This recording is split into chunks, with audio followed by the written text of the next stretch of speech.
Hello, my dear students. How are you? I hope that you will be fine. I am Dr. Megwal here with you to teach economics of class 12th. It is truly said that there is no substitute for hard work. अतः हमें अगर जीवन में सफलता प्राप्त करनी है तो कठोर परिश्रम करना पड़ेगा। कठोर परिश्रम के बिना हमें जीवन में सफलता नहीं मिलती। So let's start our today's topic expenditure method of national income calculation. Students, मैं आपको पहले ही पढ़ा चुका हूँ कि नेशनल इनकम कैलकुलेट करने के 3 तरीके होते हैं। प्रोडक्ट मेथड, जिसको हम वैल्यू एडेड मेथड भी बोलते हैं, इनकम मेथड और एक्सपेंडिचर मेथड। इनमें से प्रोडक्ट मेथड और इनकम मेथड के बारे में हम पहले ही पढ़ चुके हैं और आज हम एक्सपेंडिचर मेथड के बारे में पढ़ेंगे। तो इस मेथड से हम जानेंगे कि हमें किस टाइप का एक्सपेंडिचर नेशनल इनकम में ऐड करना है और किस टाइप का एक्सपेंडिचर नेशनल इनकम में ऐड नहीं करना है। तो देखिए, what is the expenditure method. So first we know about that. Expenditure method measures final expenditure on gross domestic product at market price which is GDP/MP during a period of 1 year. Expenditure method से जब हम national income calculate करते हैं तो expenditure method जो है final expenditure को major करता है। इसके अंदर हम इंटरमीडिएट एक्सपेंडिचर को नहीं लेते हैं, सिर्फ फाइनल एक्सपेंडिचर को लेते हैं। Final expenditure that means expenditure on final goods and services. जो फाइनल गुड्स हमारे देश में प्रोड्यूस हुई है उसके ऊपर जो हम खर्च करते हैं वो एक्सपेंडिचर मेथड में ऐड होता है। और ये एक्सपेंडिचर मेथड से भी पूरे ईयर की कैलकुलेशन की जाती है, पूरे ईयर की नेशनल इनकम की कैलकुलेशन की जाती है। तो ये वैल्यू हम जो लेते हैं during a period of 1 year. Final expenditure is the expenditure made on consumption and investment. So first thing is that in expenditure method we will take the final expenditure, no intermediate expenditure, and second thing is that final expenditure is divided into basically 2 parts, that is the consumption expenditure and investment expenditure। अगर जब हम कोई भी खर्चा करते हैं, जो हमारी इनकम होती है उस उन इनकम में से कुछ खर्च करते हैं तो हमारा पर्पज़ कंजम्पशन पर्पज़ हो सकता है और दूसरा पर्पज़ जो होता है वो इन्वेस्टमेंट पर्पज़ हो सकता है। तो हाउस होल्ड के लिए जनरली कंजम्पशन पर्पज़ होता है और फर्म के लिए इन्वेस्टमेंट पर्पज़ होता है। प्रोड्यूसर इन्वेस्ट करता है, इन्वेस्टमेंट एक्सपेंडिचर करता है अपना प्रॉफिट कमाने के लिए, और कंज्यूमर जो होता है वो कंजम्पशन एक्सपेंडिचर करता है अपनी वांट्स को सेटिस्फाई करने के लिए। और गवर्नमेंट का भी एक्सपेंडिचर होता है, गवर्नमेंट कंजम्पशन एक्सपेंडिचर भी करती है और इन्वेस्टमेंट एक्सपेंडिचर भी करती है। तो इस टाइप से हम नेशनल इनकम एक्सपेंडिचर मेथड से जब कैलकुलेट करते हैं तो बेसिकली हमें ध्यान रखना है कि फाइनल एक्सपेंडिचर की वैल्यू को हमें लेना है, चाहे वो कंजम्पशन पर्पज़ के लिए हो चाहे इन्वेस्टमेंट पर्पज़ के लिए हो। तो देखते हैं आगे हम और इसके बारे में डिटेल जानकारी प्राप्त करते हैं। What are the steps of calculating national income by expenditure method. So first step is that identification of economic units incurring final expenditure। सबसे पहले हमें उन इकोनॉमिक यूनिट्स का पता लगाना है जहाँ पर फाइनल एक्सपेंडिचर होता है। तो इस टाइप से मैक्रो इकोनॉमिक बेसिस पे हम इकोनॉमी को 4 भाग में डिवाइड करते हैं, जो कि हम पहले ही पढ़ चुके हैं। वो 4 भाग है, first house hold sector, second producer sector, third government sector and fourth external sector. So in these 4 sectors there is the final expenditure. All these 4 sectors incur the final expenditure. House hold sector जो expenditure करता है, final expenditure करता है, उसका purpose जो होता है वह कंजम्पशन होता है। कंजम्पशन के पर्पज़ से अपनी वांट्स को सेटिस्फाई करने के लिए वो कंजम्पशन एक्सपेंडिचर करता है। और प्रोड्यूसर सेक्टर जो एक्सपेंडिचर करता है वो होता है investment expenditure, and investment expenditure is made by the producer for earning the profit.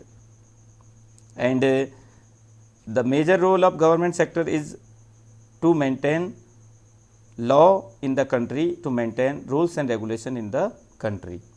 Fourth sector is external sector. External sector, that is outside of our country, outside of our economy, that may be any other country or any foreign institution.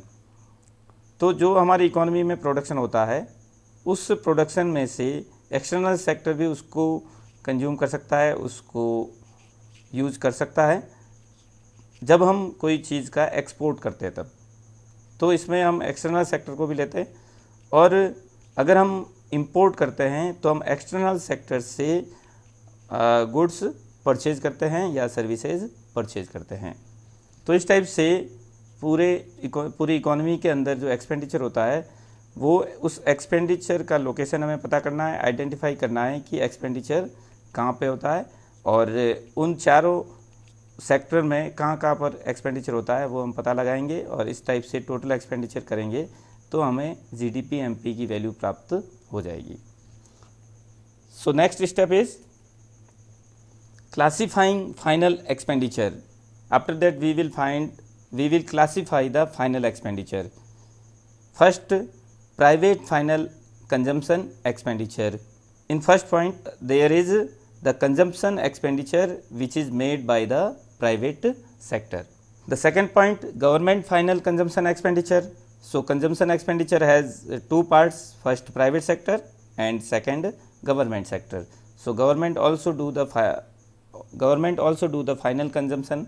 So that is the second point of final consumption expenditure. After that, third point is gross domestic capital formation. Capital formation is also called investment. तीसरा point इसके अंदर जो है gross domestic capital formation.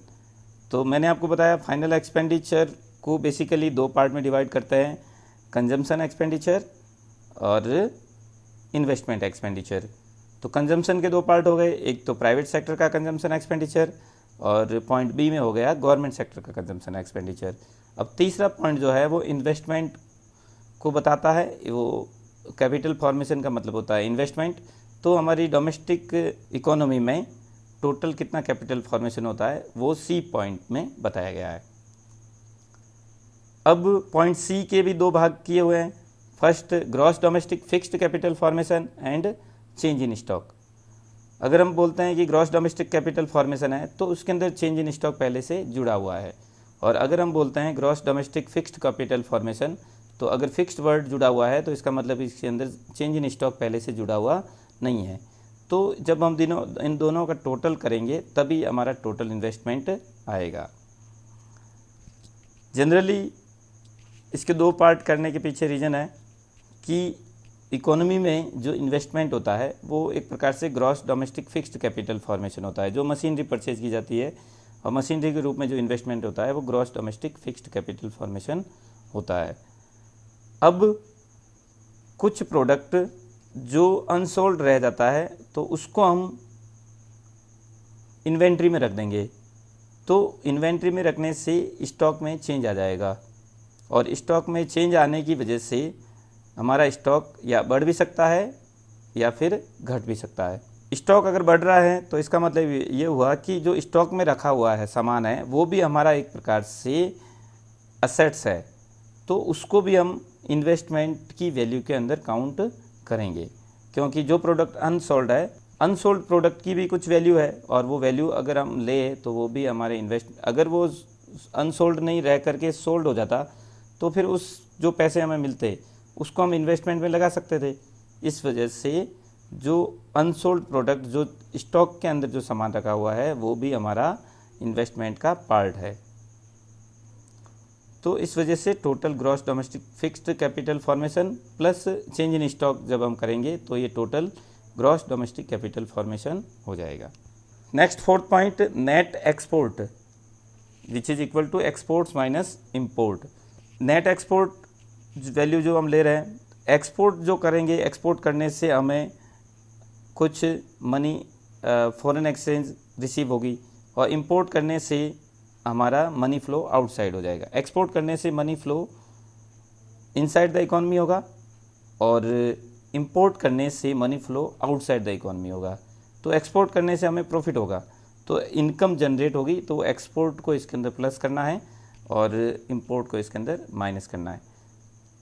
Export को plus करने के पीछे reason ये है कि हमारी इकोनॉमी में जो प्रोडक्शन हुआ है उसको हम फॉरेन कंट्री में सेल कर रहे हैं, तो हमारा प्रोडक्शन का कंजम्पशन है वो फॉरेनर के द्वारा हो रहा है, या हमारे प्रोडक्ट का जो इन्वेस्टमेंट फाइनल एक्सपेंडिचर है वो फॉरेन कंट्री के या फॉरेन रेजिडेंट के द्वारा हो रहा है। तो इस वजह से एक्सपोर्ट से जो हमें मनी रिसिप्ट होती है उसको हम एक्सपेंडिचर मेथड में इंक्लूड करते हैं, और इंपोर्ट करने से हम जो प्रोडक्शन यूज़ कर रहे हैं, हम जो प्रोडक्ट यूज़ कर रहे हैं, इंपोर्ट अगर हम इंपोर्टेड प्रोडक्ट यूज़ कर रहे हैं तो हम मनी इसके लिए पे कर रहे हैं, और जो हमारा एक्सपेंडिचर होता है वो फॉरेन कंट्री के प्रोडक्ट के ऊपर हो रहा है, तो वो प्रोडक्शन हमारे देश में नहीं हुआ है, इस वजह से हम इंपोर्ट को माइनस करते हैं। तो इस टाइप से हमारा जो फाइनल एक्सपेंडिचर होता है इकोनॉमी का वो हम टोटल करते हैं, जिसके मुख्य रूप से 4 भाग है। Next step, measurement of final expenditure. So how we will measure the final expenditure, कि हमारी इकोनॉमी में फाइनल एक्सपेंडिचर कितना हुआ। तो इसके लिए जो पॉइंट हमने अभी सेकंड स्टेप में बताए थे उसी को हम फॉर्मूले के रूप में लिखेंगे। तो फार्मूला हमारा हो जाएगा GDP MP is equal to private final consumption expenditure plus government final consumption expenditure plus gross domestic capital formation plus net exports. हम इन चारों वैल्यू को आपस में जोड़ेंगे तो हमारी जीडीपी एमपी की वैल्यू आएगी। तो इस प्रकार से हमें याद रखना है कि एक्सपेंडिचर मेथड के कंपोनेंट, जो मेजर 4 कंपोनेंट्स है, उनका अगर हम सम टोटल करते हैं तो हमें जीडीपी एमपी की वैल्यू प्राप्त होती है, और जीडीपी एमपी की वैल्यू निकालने के बाद में हम नेशनल इनकम की वैल्यू उसके आगे का प्रोसीजर करके निकाल सकते हैं। इसके अलावा नेशनल इनकम के अलावा और भी किसी नेशनल इनकम एग्रीगेट की वैल्यू निकालने के लिए कहा गया है, तो हम उसमें इंटरचेंज करके उसकी वैल्यू फाइंड आउट कर सकते हैं। लेकिन इसमें ध्यान रखने की बात यह है कि एक्सपेंडिचर मेथड के चारों कंपोनेंट्स को जोड़ने पर जो वैल्यू हमें प्राप्त होगी वो जीडीपी एमपी होगी। अब थर्ड पॉइंट जो है उसके 2 भाग है, जैसा कि अभी पहले भी हमने बताया था। ग्रॉस डोमेस्टिक कैपिटल फॉर्मेशन, जो टोटल इकोनॉमी का जो इन्वेस्टमेंट है उसके 2 पार्ट है।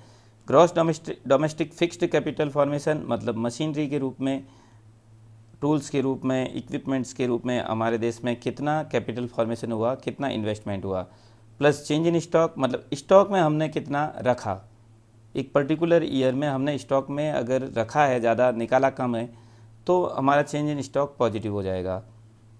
मतलब ओपनिंग स्टॉक कम और क्लोजिंग स्टॉक ज़्यादा होगा तो हमारा चेंज इन स्टॉक पॉजिटिव हो जाएगा।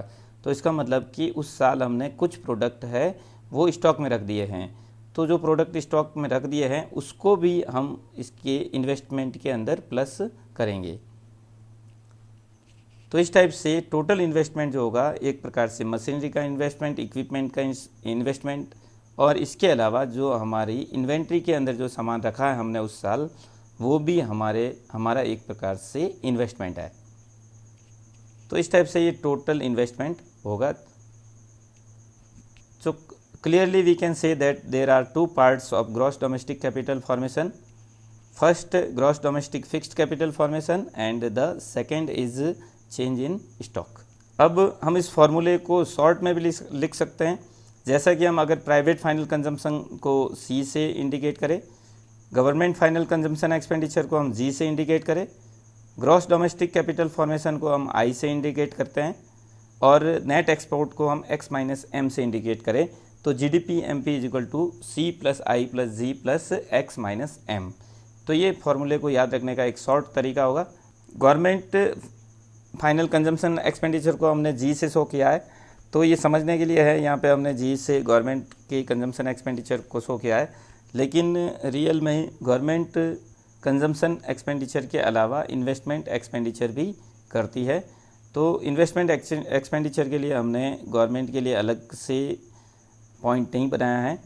हम जो ग्रॉस डोमेस्टिक कैपिटल फॉर्मेशन ले रहे हैं उसमें भी प्राइवेट सेक्टर और गवर्नमेंट सेक्टर दोनों का टोटल इन्वेस्टमेंट है वो। तो इस टाइप से याद रखने के लिए हम शॉर्ट में इसको C+I+G+X-M से भी इंडिकेट कर सकते हैं। और अगर हम कोई न्यूमेरिकल क्वेश्चन करते हैं तो हमें इसके सभी कंपोनेंट्स को ठीक से याद रखना पड़ेगा और उस कंपोनेंट्स के अकॉर्डिंग ही हमें फार्मूला लिखना है और उसके अकॉर्डिंग ही हमें न्यूमेरिकल क्वेश्चन सॉल्व करना है। Next, calculation of domestic income that is NDP-FC। अब हमने देखा कि एक्सपेंडिचर मेथड के चारों कंपोनेंट को अगर हम जोड़ते हैं तो हमें GDP-MP रिसीव होता है। अब GDP-MP की वैल्यू गिवन होने पर हम NDP-FC की वैल्यू कैसे निकालेंगे, जो कि NDP-FC हमारी डोमेस्टिक इनकम होगी। तो NDP-FC की वैल्यू निकालने के लिए GDP-MP माइनस डेप्रिसिएशन करेंगे, मतलब GDP-MP में G है मतलब ग्रॉस इनकम है, NDP-FC में N है तो वो नेट वैल्यू है। तो ग्रॉस वैल्यू को नेट वैल्यू में कन्वर्ट करने के लिए हम डेप्रिसिएशन माइनस करेंगे। और प्रोडक्ट GDP-MP मतलब प्रोडक्ट यहाँ पे मार्केट प्राइस पे है और NDP-FC में प्रोडक्ट फैक्टर कॉस्ट पे है। तो मार्केट प्राइस की वैल्यू में से नेट इनडायरेक्ट टैक्स माइनस करेंगे तो हमें फैक्टर कॉस्ट पे वैल्यू मिल जाएगी। तो इस टाइप से हमारा NDP-FC का फॉर्मूला होगा NDP-FC is equal to GDP-MP minus depreciation minus NIT। After that calculation of national income NNP-FC की कैलकुलेशन करने के लिए वापस वही सेम फार्मूला जो कि हम इनकम मेथड में और वैल्यू एडेड मेथड दोनों में ट्राई कर चुके हैं। So NNP-FC is equal to NDP-FC plus NFIA। NDP-FC domestic income है, NNP-FC नेशनल इनकम है। तो डोमेस्टिक इनकम में net factor income from abroad plus कर देंगे तो हमारी नेशनल इनकम रिसीव होगी।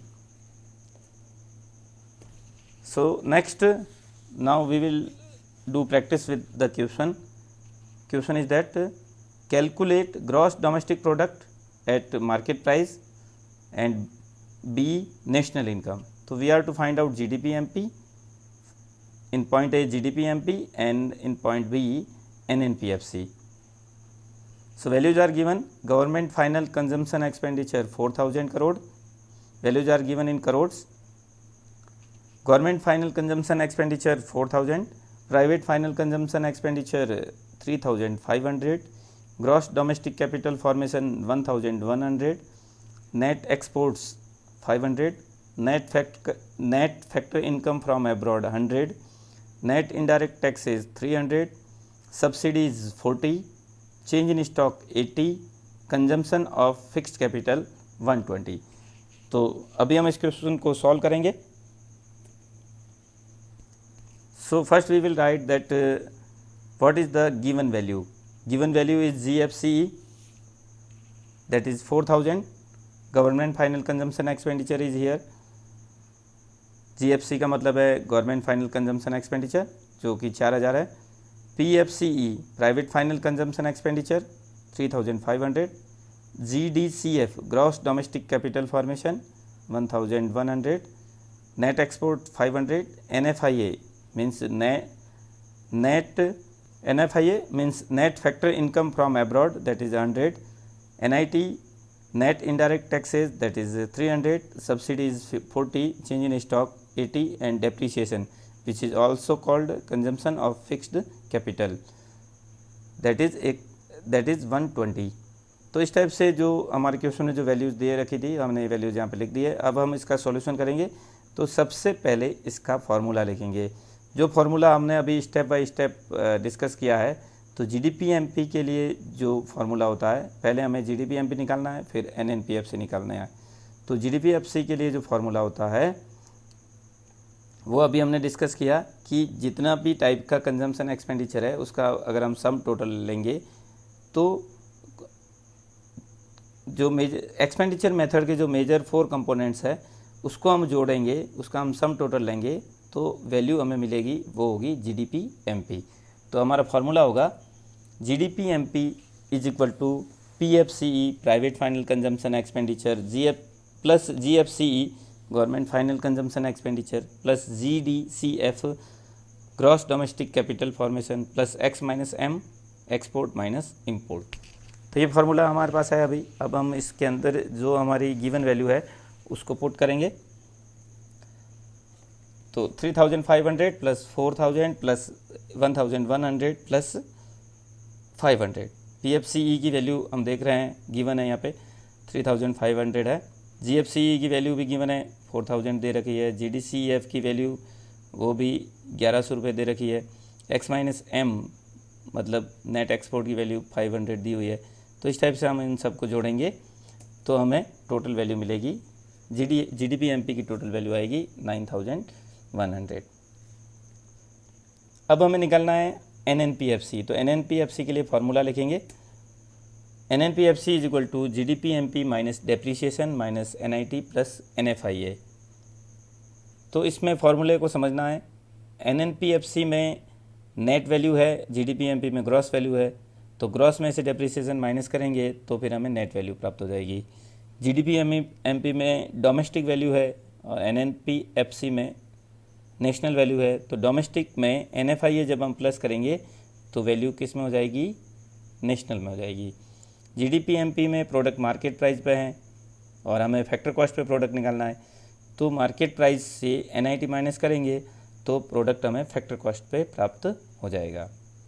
अब GDP MP की वैल्यू हमने काउंट की अभी, GDP MP की वैल्यू अभी हमने कैलकुलेट की है जो कि 9100 है। फिर डेप्रीशिएशन इसके अंदर 120 दे रखा है। फिर NIT की वैल्यू -300 करेंगे और NFIA की वैल्यू +100 करेंगे। तो इस टाइप से अब हम इसके अंदर वैल्यू पुट करेंगे तो 9100 -120 -300 +100। अब इसको आगे सॉल्व करेंगे, 9200 -420 that is the final answer is 8780 crore rupees. तो इस टाइप से हम एक्सपेंडिचर मेथड से नेशनल इनकम की कैलकुलेशन करते हैं। Next question, calculate national income.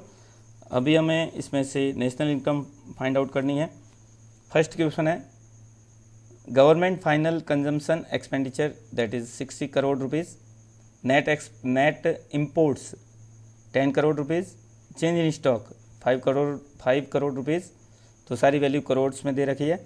Consumption of fixed capital 20, private final consumption expenditure 250, net factory income from abroad -5, net domestic capital formation 40, net current transfers from abroad 10, net indirect tax 15।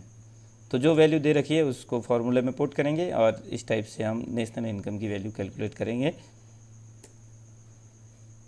So first we will write the given values, GFCE 60, net import 10, change in stock 5, depreciation 20, PFCE 250, NFIA -5, NDCF 40, NCTFA net current transfer from abroad that is 10, NIT net indirect taxes. तो ये सब value हमने ले रखी है। अब हम इसका सबसे पहले फार्मूला लिखेंगे। तो हमने पहले बताया है कि एक्सपेंडिचर मेथड के सभी कंपोनेंट को जोड़ेंगे तो हमें जो सम टोटल जो मिलेगा वो होगा GDP MP। तो सबसे पहले हम GDP MP का ये फार्मूला लिखेंगे, GDP MP is equal to PFCE plus GFCE plus GDCF plus X minus M। अब इसमें एक चीज़ ध्यान देनी है कि अब इसमें ध्यान रखने योग्य बात यह है कि यहाँ पे जो वैल्यू दे रखी है NDCF मतलब नेट डोमेस्टिक कैपिटल फॉर्मेशन। यहाँ पे नेट डोमेस्टिक कैपिटल फॉर्मेशन है और फार्मूले में हम देखते हैं तो जो ये वैल्यू दे रखी है, फार्मूले में वैल्यू जो दे रखी है वो है GDCF। फार्मूले में वैल्यू GDCF दी हुई है मतलब ग्रॉस डोमेस्टिक कैपिटल फॉर्मेशन है और क्वेश्चन के अंदर नेट डोमेस्टिक कैपिटल फॉर्मेशन है। तो इसके लिए दो तरीके हैं। पहले हम इस जो नेट डोमेस्टिक कैपिटल फॉर्मेशन है उसके अंदर अगर हम डेप्रीशिएशन प्लस कर देंगे तो हमें GDCF की वैल्यू मिल जाएगी, ग्रॉस डोमेस्टिक कैपिटल फॉर्मेशन हो जाएगा। Net domestic capital formation plus depreciation is equal to gross domestic capital formation. तो 40 प्लस 20 60 वैल्यू हम यहाँ पे रख करके GDP MP की वैल्यू फाइंड आउट कर सकते हैं।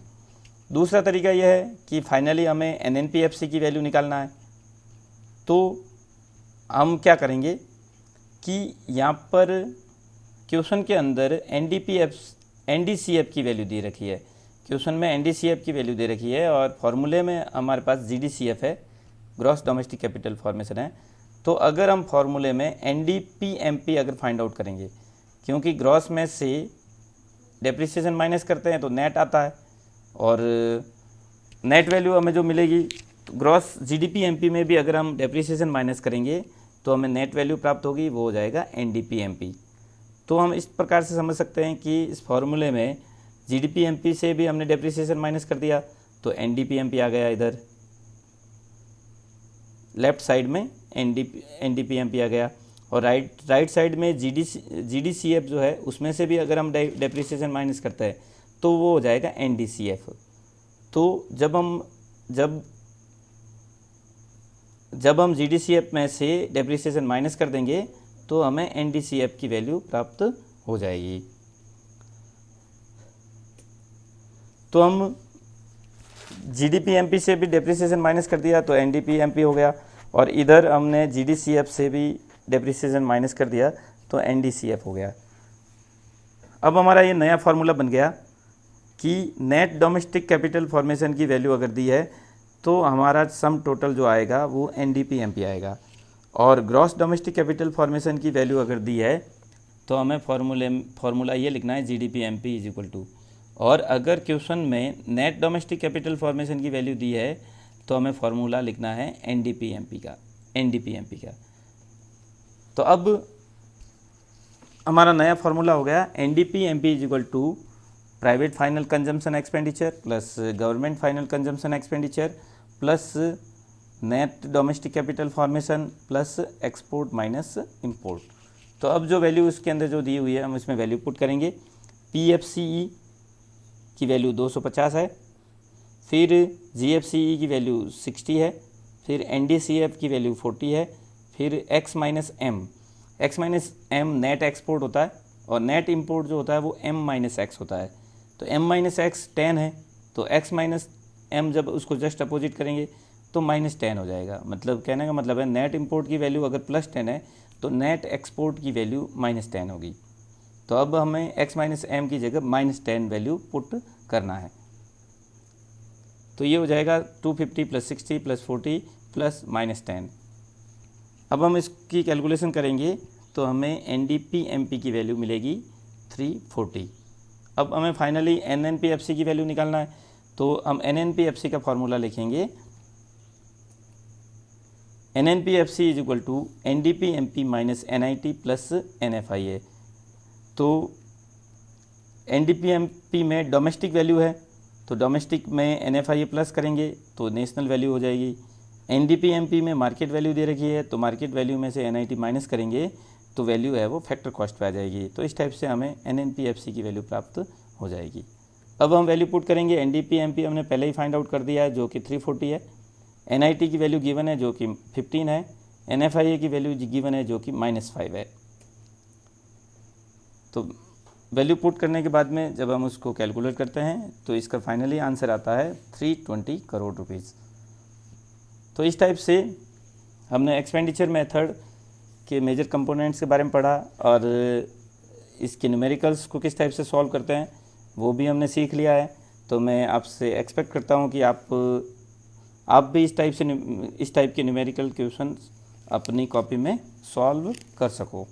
Next important point that is the precautions regarding expenditure method. Expenditure method से जब हम नेशनल इनकम की कैलकुलेशन करते हैं तो इसके लिए हमें क्या क्या प्रिकॉशंस रखने ज़रूरी है, कौन कौन सी सावधानी बरतनी है। The items of expenditure which is to be included in national income. तो ऐसे कौन कौन से आइटम हैं जो नेशनल इनकम में ऐड हो जाएंगे, और कौन कौन से ऐसे आइटम हैं जो नेशनल इनकम में ऐड नहीं होंगे, उसको हमें ध्यान में रखना है। कभी कभार हम अगर जो आइटम नेशनल इनकम में ऐड नहीं होना है, जो एक्सपेंडिचर नेशनल इनकम में ऐड नहीं होना है, उसको भी अगर हम ऐड करेंगे तो डबल काउंटिंग हो जाएगी। तो डबल काउंटिंग को रोकने के लिए हमें ये जानना ज़रूरी है कि किन किन आइटम्स को एक्सपेंडिचर मेथड में एज ए एक्सपेंडिचर ऐड करना है और किन किन आइटम्स को ऐड नहीं करना है। तो ऐड करने के लिए पहला पॉइंट है expenditure on final goods and services. जो फाइनली बन करके तैयार हो चुकी है, ऐसी गुड्स और सर्विसेज को ही हम एक्सपेंडिचर,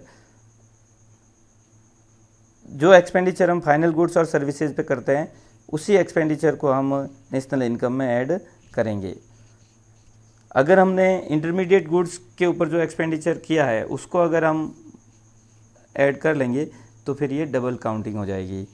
जैसे कि हम फर्नीचर बनाते हैं तो हमारे पास में वुड भी होती है, आयरन रॉड्स भी होती है, फेविकॉल, सनमाइका, ये सब होती है, और फिर हमारा फाइनली वो फर्नीचर बन के भी तैयार हो जाता है। अब हम अगर जो फर्नीचर जैसे कि टेबल है तो टेबल की वैल्यू के ऊपर, जो टेबल के ऊपर जितना खर्च हुआ उसको हमने जोड़ दिया, और फिर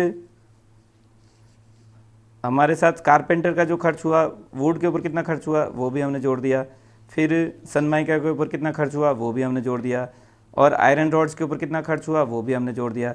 तो इस टाइप से टेबल तो एक बना है लेकिन उसी में सभी चीज़ों की वैल्यू बार बार काउंट हो रही है। इसलिए हमें एक्सपेंडिचर, किसके एक्सपेंडिचर को जोड़ना है, सिर्फ फाइनल गुड के ऊपर जो एक्सपेंडिचर होता है उसको जोड़ना है, और इंटरमीडिएट गुड्स के ऊपर जो एक्सपेंडिचर हुआ है उसको नहीं जोड़ना है। उसको अगर जोड़ेंगे, इंटरमीडिएट गुड्स के एक्सपेंडिचर को भी अगर जोड़ देंगे तो हमारी इकोनॉमी में नेशनल इनकम कैलकुलेट करते वक्त डबल काउंटिंग हो जाएगी। नेक्स्ट पॉइंट है expenditure on commission on sale and purchase of second hand goods. Second hand goods की सेलिंग और परचेजिंग जब होती है तो उसके ऊपर अगर किसी को कमीशन मिलता है, अगर मान लो एक व्यक्ति दूसरे व्यक्ति की कोई प्रोडक्ट है, उसको सेकेंड हैंड प्रोडक्ट है, उसको बिकवाने में मदद करता है, तो एक प्रकार से वो उसका एजेंट होगा। तो एजेंट को अगर कोई कमीशन मिल जाता है इसमें तो वो उसकी इनकम होगी, और उसके ऊपर उस व्यक्ति के द्वारा खर्च किया हुआ पैसा, वो जो एक्सपेंडिचर होगा वो भी नेशनल इनकम में ऐड होगा। उस आदमी के लिए इनकम होगी तो वो नेशनल इनकम में ऐड होगी, और जो एक्सपेंडिचर उस आदमी के ऊपर किया जा रहा है, एजेंट के ऊपर जो एक्सपेंडिचर किया जा रहा है, तो वो भी नेशनल इनकम में ऐड होगा। लेकिन ये ध्यान रखने की बात है कि सेकेंड हैंड गुड्स को जब हम परचेज करते हैं तो उसके ऊपर जो एक्सपेंडिचर करते हैं वो नेशनल इनकम में ऐड नहीं होता है, क्योंकि सेकेंड हैंड गुड्स जब वो न्यूली परचेज की गई थी उस समय उसके ऊपर जो खर्च किया है तो उस समय हमारा एक्सपेंडिचर उसके अंदर जुड़ गया है। तो बार बार उसको बेचने से फिर जो हम एक्सपेंडिचर करते हैं तो वो एक्सपेंडिचर नहीं जुड़ेगा, क्योंकि वहाँ पे कोई नया प्रोडक्शन नहीं हुआ है।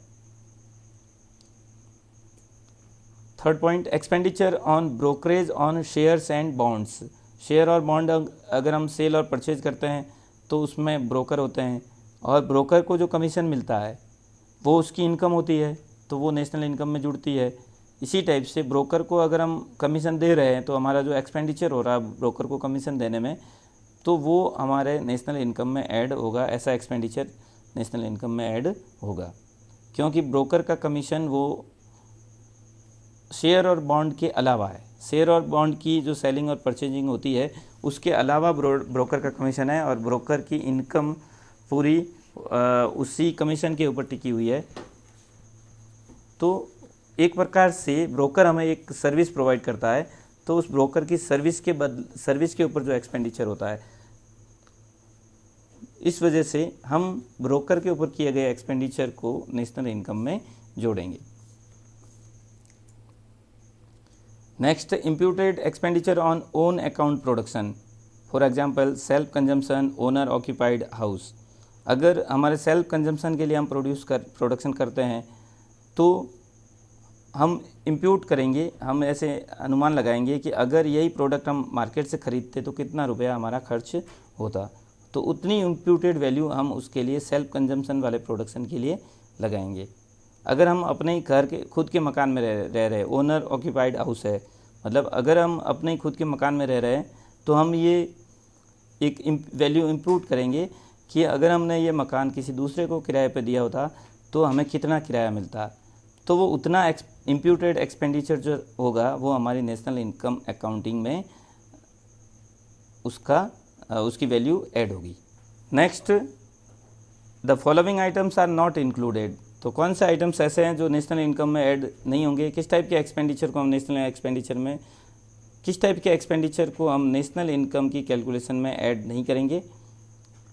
First expenditure on intermediate goods and services, जो इंटरमीडिएट गुड्स होती है, रॉ मटेरियल होता है, उसके ऊपर अगर हम जो एक्सपेंडिचर करते हैं तो उस एक्सपेंडिचर को नेशनल इनकम में ऐड नहीं करना है। पहले बताया जा चुका है, अगर मान लो हम फर्नीचर बनाने के लिए वुड इस्तेमाल करते हैं या फिर कपड़ा बनाने के लिए कॉटन इस्तेमाल करते हैं, तो अगर कपड़ा बनाने के लिए कॉटन जो हमने ख़रीदा है उसकी वैल्यू भी अगर उसके एक्सपेंडिचर को भी इकोनॉमी में जोड़ दिया गया और फाइनली जब उसका क्लोथ्स बन के उसके तैयार हो जाएंगे तो उस क्लोथ्स की वैल्यू को भी हम फाइनल एक्सपेंडिचर में जोड़ देंगे, तो ये डबल काउंटिंग हो जाएगी। इस वजह से हमें इंटरमीडिएट गुड्स के ऊपर जो एक्सपेंडिचर होता है उसको ऐड नहीं करना है। Second point, expenditure on transfer payments such as scholarship, old age pension, donations etcetera. Transfer payment जैसा कि अभी एग्जांपल में दिया हुआ है, ये सब ट्रांसफ़र पेमेंट है क्योंकि ये सब एक प्रकार की हेल्प है। स्कॉलरशिप है, चाहे ओल्ड एज पेंशन है, डोनेशन, ग्रांट्स, गिफ्ट्स, तो ये सब जो है वो एक प्रकार की हमारी हेल्प है। फ्लड विक्टिम्स को जो हेल्प प्रोवाइड की जाती है, नेचुरल कैलेमिटी कोई भी प्रकार की हो उस समय जो हेल्प प्रोवाइड की जाती है, तो वो एक प्रकार का ट्रांसफ़र पेमेंट है क्योंकि वो एक प्रकार की हेल्प है। और फैक्टर पेमेंट तब होता है जब फैक्टर कुछ सर्विस प्रोवाइड करता है। अगर हमें स्कॉलरशिप या ओल्ड एज पेंशन मिलती है, डोनेशन मिलता है, तो हम उसके लिए किसी प्रकार की कोई सर्विस प्रोवाइड नहीं करते हैं, तो वो हमारे लिए एक ट्रांसफ़र पेमेंट होता है और हमने कोई सर्विस प्रोवाइड नहीं की, न ही कोई नया प्रोडक्शन किया गुड्स और सर्विसेज का, तो इस वजह से हमारा जो ट्रांसफ़र पेमेंट है वो एक्सपेंडिचर मेथड में नेशनल इनकम में कैलकुलेट नहीं होगा। वो एक प्रकार का इस टाइप का फाइनल एक्सपेंडिचर नेशनल इनकम में कैलकुलेट नहीं होगा। Next, expenditure on purchase of shares and bonds. Shares और बॉन्ड्स हम परचेज करते हैं तो उसके ऊपर जो एक्सपेंडिचर होता है वो भी नेशनल इनकम में ऐड नहीं होता है, because shares and bonds are only transferring the paper from one person to the another person. हम शेयर और बॉन्ड परचेज करते हैं तो सिर्फ पेपर एक दूसरे को ट्रांसफ़र करते हैं, उसमें वहाँ पे कोई नया प्रोडक्शन नहीं हो रहा है। इस वजह से हम अगर शेयर्स और बॉन्ड्स के ऊपर एक्सपेंडिचर कर रहे हैं तो वो एक्सपेंडिचर हमारा नेशनल इनकम की वैल्यू कैलकुलेट करने में ऐड नहीं होगा। Next point, expenditure on purchase of second hand goods. When we purchase second hand goods, then expenditure made on it we will not add in national income. वो national income में include नहीं होगा क्योंकि जो second hand goods हमने purchase की है जब वो न्यूली बन करके तैयार हो चुकी थी उस समय उसकी वैल्यू नेशनल इनकम में ऐड हो गई। अब बार बार उसको कितनी भी बार बेच दिया जाए, वापस उसको ख़रीद दिया जाए, तो कोई नया प्रोडक्शन वहाँ पे नहीं हो रहा है। इस वजह से सेकेंड हैंड गुड्स की वैल्यू को नेशनल इनकम में ऐड नहीं करेंगे। अब आगे क्वेश्चन करते हैं, which of the following is a part of final expenditure. इनमें से कौन सा फाइनल एक्सपेंडिचर का part, which of the following is not a part of final expenditure, इसमें से कौन सा फाइनल एक्सपेंडिचर का पार्ट नहीं है।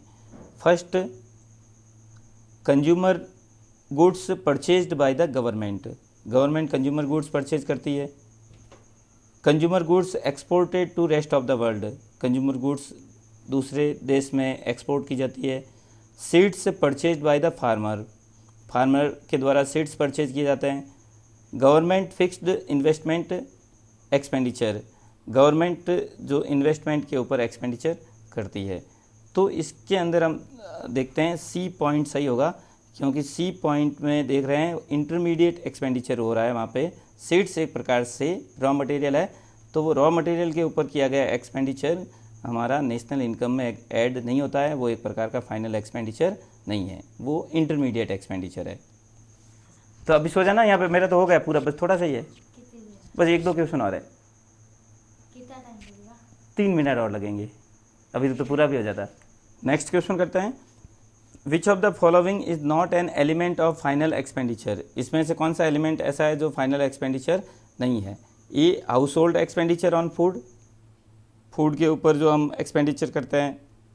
Government final consumption expenditure. C point है household expenditure on education, expenditure on raw material. तो हम देखते हैं इसके अंदर डी आंसर सही होगा, क्योंकि अगर रॉ मटेरियल के ऊपर एक्सपेंडिचर कर रहे हैं तो वो फाइनल कंजम्पशन एक्सपेंडिचर नहीं है, वो इंटरमीडिएट एक्सपेंडिचर है जो कि रॉ मटेरियल के ऊपर किया जा रहा है, और रॉ मटेरियल के ऊपर जो खर्च किया जाएगा वो नेशनल इनकम में ऐड नहीं होगा, वो एक प्रकार का फाइनल कंजम्पशन एक्सपेंडिचर का पार्ट नहीं है। Gross domestic capital formation is the sum total of point A expenditure on fixed assets, point B gross domestic capital formation and change in stock, point C net domestic capital formation plus inventory investment plus depreciation, and point D both B and C. तो इसके अंदर जो सही answer होगा point B सही होगा, क्योंकि fixed capital formation और चेंज इन स्टॉक अगर हम इन दोनों को जोड़ते हैं तो हमारा ग्रॉस डोमेस्टिक कैपिटल फॉर्मेशन होता है, वो हमारा टोटल इन्वेस्टमेंट होता है। तो जैसा कि फॉर्मूले में भी आपको बताया गया था, gross domestic capital formation is equal to gross domestic fixed capital formation plus change in stock.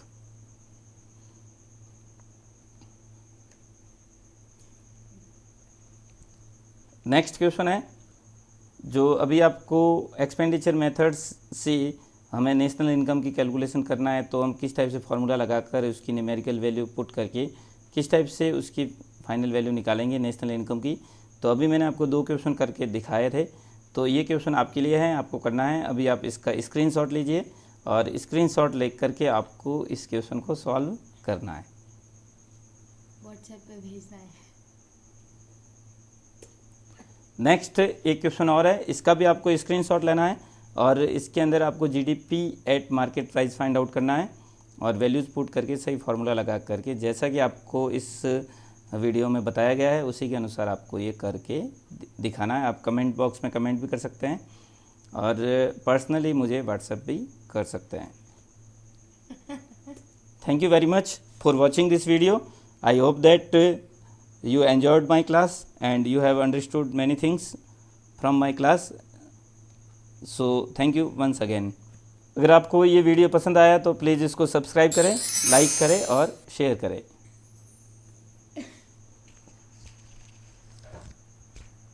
तो ना